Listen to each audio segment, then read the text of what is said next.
வணக்கம். முத்துரமேஷ் நாடார், தலைவர், தமிழ்நாடு நாடார் சங்கம்.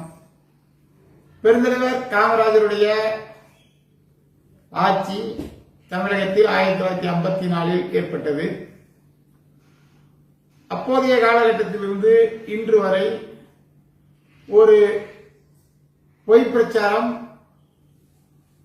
செய்யப்பட்டு வருகிறது. அந்த பொய் பிரச்சாரம் என்ன அப்படின்னு சொன்னா, திராவிட கழக தலைவர் பெரியார் என்கின்ற ஈரோடு ராமசாமி அவர்கள்தான் பெருந்தலைவர் காமராஜரை முதல்வராக்கினார் என்று ஒரு தகவல் பல வருடங்களாக சொல்லப்பட்டு வருகிறது. இது உண்மையா இல்லையா என்பது குறித்து தான் இப்பொழுது நாம் பேச இருக்கிறோம். அதாவது 1954 பெருந்தலைவர் காமராஜர் அவர்கள் முதல்வர் ஆகும் போது அதன் பிறகு பெரியார் அவர்கள் பெருந்தலைவர் காமராஜரை தீவிரமாக ஆதரித்தார் என்பது 100% உண்மை. ஆனால் பெரியாரால் தான் பெருந்தலைவர் காமராஜர் முதல்வராகினார் என்பது 100% பொய். 1952 நடைபெற்ற பொது தேர்தலில் ஸ்ரீவில்லிபுத்தூர் நாடாளுமன்ற தொகுதியினுடைய காங்கிரஸ் கட்சியின் வேட்பாளராக பெருந்தலைவர் காமராஜர் அவர்கள் போட்டியிட்டார். அப்போது அவரை எதிர்த்து போட்டியிட்டவர் புகழ்பெற்ற விஞ்ஞானி ஜீடு நாயுடு அவர்கள். தனது ஜாதிக்காரரான, தனது இனத்துக்காரரான ஜீடு நாயுடு வெற்றி பெற வேண்டும் என்ற நோக்கில் பெருந்தலைவர் காமராஜரை எதிர்த்து மிக தீவிரமாக பிரச்சாரம் செய்தவர் பெரியார். இது வரலாறு. இது விடுதலை பத்திரிகையில் உள்ள செய்திகளை நம்ம பார்த்து தெரிஞ்சுக்கலாம். அப்படி 52 எதிர்த்து பிரச்சாரம் செய்த பெரியார் எதற்காக 54 பெருந்தலைவர் காமராஜரை ஆதரிக்க வேண்டும் என்று நாம் சிந்தித்து பார்க்க வேண்டும்.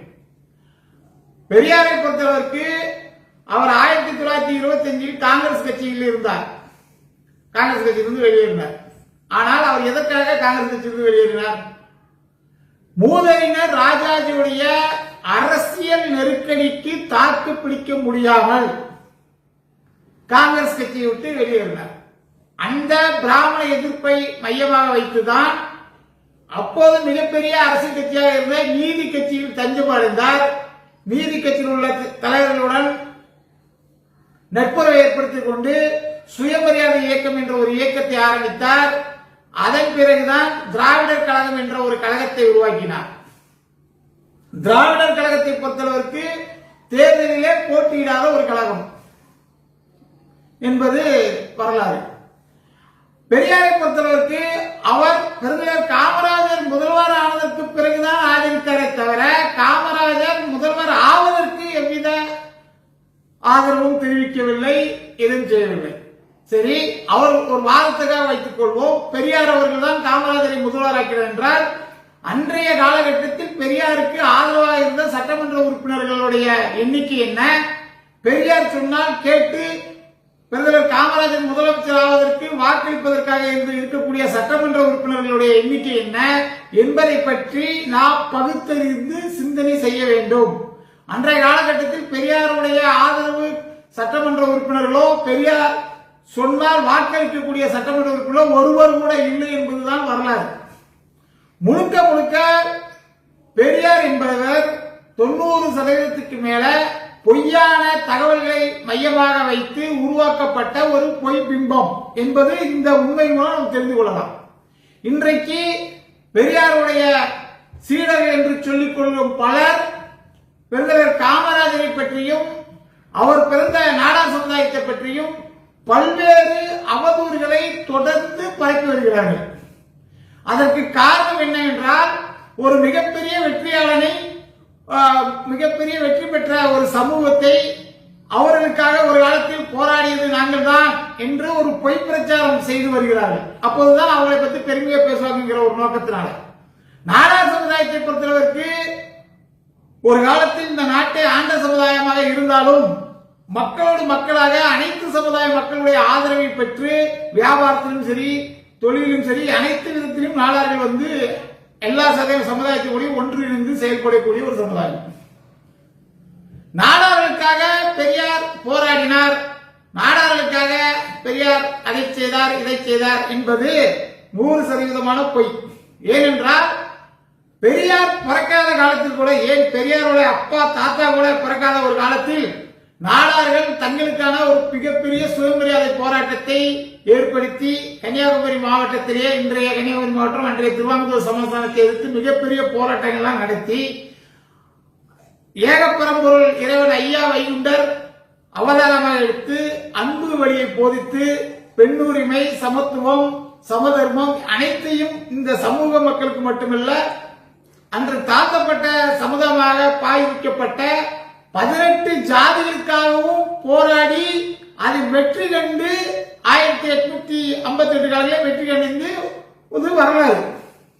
இந்த அடிப்படை விஷயம் கூட தெரியாத, தங்களை அறிவுஜீவிகள் என்று காட்டக்கூடிய பெரியாஸ்டிகள் என்று சொல்லக்கூடிய பெரியாருடைய சீடர்கள் முழுக்க முழுக்க பொய்த் தகவல்களை பரப்பி வருகிறார்கள். இன்று பிரதமர் காமராஜருடைய ஆட்சியின் மீது கூட இவர்கள், இந்த மதிமாறன், சுந்தரவள்ளி போன்றவர்கள் பொய்த் தகவல்களை பரப்புகிறார்கள். இதில் இந்த சுப வீரபாண்டியனும் உண்டு.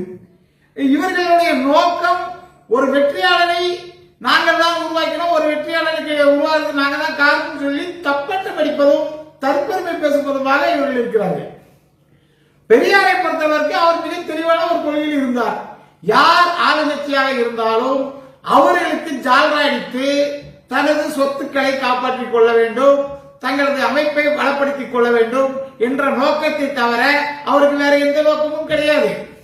இதுதான் வரலாறு. 52 பெரியார் வந்து காமராஜரை ஆதரித்து பிரச்சாரம் பண்ணியிருந்தால் அவர் வந்து காமராஜர் முதல்வர் ஆவதற்கு அவரும் ஒரு காரணம் என்று நாம் சொல்ல முடியும். ஆனால் 54 முதல்வர் ஆனதுக்கு அப்புறம் குடியாற்றும் தேர்தலாக இருக்கட்டும், அதன் பின்னாடி உள்ள தேர்தல் பெரியார் வந்து காமராஜரை ஆதரித்தார். அதற்கான நோக்கம் அவருடைய சுயநலமும் உண்டு. அவர் ராஜாஜியை எதிர்த்து அரசியல் செய்ய முடியாதனால் அவரை எதிர்த்து அரசியலில் மிகப்பெரிய வெற்றி அடைந்த காமராஜர் பின்னாடி அவரை புகழ்ந்து பேசி பழகுவதற்கு இதுல வந்து எந்த ஒரு இது மாற்று கருத்து கிடையாது. அதாவது தன்னால் வீழ்த்த முடியாத ஒருவரை வேற ஒருத்தர் வீழ்த்தினார் என்பதற்காக அவரை புகழ்ந்து புகழ் பாடினார். இதுதான் உண்மை. காமராஜருடைய ஆட்சிக்கு பிறகு 67 அண்ணா ஆட்சிக்கு வந்த உடனே அண்ணாவையும் போய் அவர் புகழ்ந்தாரு. அதன் பிறகு கருணாநிதி ஆட்சிக்கு வந்ததையும் புகழ்ந்திருந்தார். எம்ஜிஆர் மற்ற எந்த ஆட்சி வந்தாலும் அவர் புகழ்ந்திருப்பார். ஏன்னா அவருடைய ஒரே நோக்கம் தான் ஆளுங்கட்சிக்கு ஜால்ரா அடிப்பதை தவிர அவருக்கு வேற எந்த நோக்கமும் கிடையாது. இதுதான் பெரியாருடைய வரலாறு. பெரியார் எந்த இடத்திலேயாவது எந்த சட்டமன்ற உறுப்பினர்களையாவது நாடார் சமுதாயத்துக்கு ஆதரவாக பேச வைத்திருந்தார் என்றால் இல்ல. பெரியார் வந்து முழுக்க முழுக்க ஆளுங்கட்சிக்கு ஜால்ரா அடிக்கக்கூடிய ஒரு நபராக தான் திகழ்ந்தார்.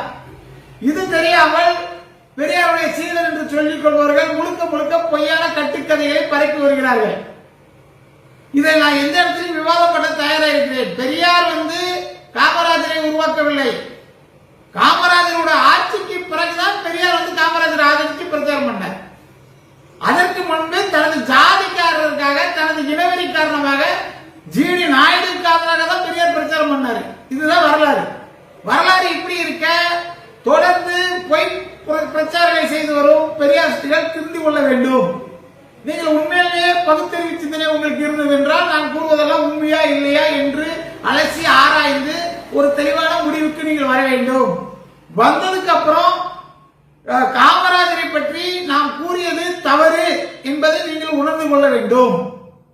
பெரியாரே அவருடைய ஒரு கூட்டத்தில் என்ன சொல்கிறார் என்றால், தேவக்கோட்டையில் 1967 கூட்டத்தில் என்ன சொன்னார், சகோதரர்களே எனக்கு 82 வயசு ஆயிடுச்சு, நான் வந்து ஒரு விஷயத்தை சொல்றேன், இது வந்து என்னுடைய மரணமாக்க கூட எடுத்துடுங்க.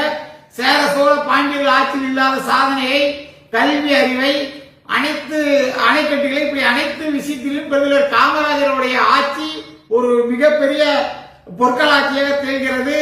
குறைந்தது ஒரு 10 ஆண்டுகளாவது பெருந்தலைவர் காமராஜரை பிடித்து வைத்துக் கொள்ளுங்கள், அப்பொழுதுதான் இந்த தமிழகம் முன்னேறும் என்று பெரியார் கூறினார். ஆனால் பெரியாருடைய அடிவரடிகள் இன்று என்ன கூறிக்கொண்டிருக்கிறார் என்றால், இருக்கிறார்கள்.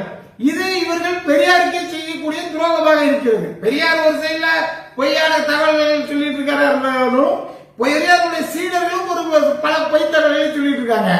இது வன்மையா கண்டிக்கக்கூடியது. தயவு செய்து உண்மையான வரலாற்றை பேசுங்கள். உங்களுடைய பகுத்தறிவு சிந்தனைகளை உண்மையான கருத்துக்கள் மூலம் தெரிவிங்கள். அதை விட்டுவிட்டு நாடார் சமுதாயம் பெரியார் வரலாறு அப்படின்னா எல்லாம் ஆடு வச்சுட்டு இருப்பாங்க, மாடு வச்சுட்டு இருப்பாங்க, மரம் ஏறிட்டு இருப்பாங்க அப்படின்னு சொல்லக்கூடிய முட்டாள்களுக்கு இந்த பதிலை நான் தெளிவாக சொல்கிறேன். பெரியாருடைய அப்பா தோன்றுவதற்கு முன்னாடியே நாடார் சமுதாயத்திற்கு 2 பாராட்டுகள் தோன்றிவிட்டார்கள். பத்திரிகை துறையிலே மிகப்பெரிய சாதனை படைத்தவர்கள் நாடார்கள் என்பது அனைவருக்கும் தெரியும். நாடாருடைய சரித்திர சாதனைகளை பார்க்கின்ற அருப்புக்கோட்டை உரைமுறை இருக்கட்டும், சிவகாசியாக இருக்கட்டும், கமிதியில் இருக்கக்கூடிய பள்ளிக்கூடங்கள் எங்களுடைய வரலாறுகளை இன்று பறைசாற்றிக் கொண்டிருக்கின்றன. எந்த கோயிலுக்குள் எங்களை நுழையக்கூடாது என்று கூறினார்களோ, நீ என்னடா எங்களை கோயிலுக்குள் நுழையக்கூடாது என்று சொல்வது? நாங்கள் சொந்தமாக கோயில் கட்டி அனைவரையும் எங்களுடைய கோயிலுக்கு வரவழைத்து அவர்களை கும்பிட வைக்கிறோம் என்று சொல்லிய ஒரு பரம்பரை நாடார் சமுதாயத்தோட பரம்பரை.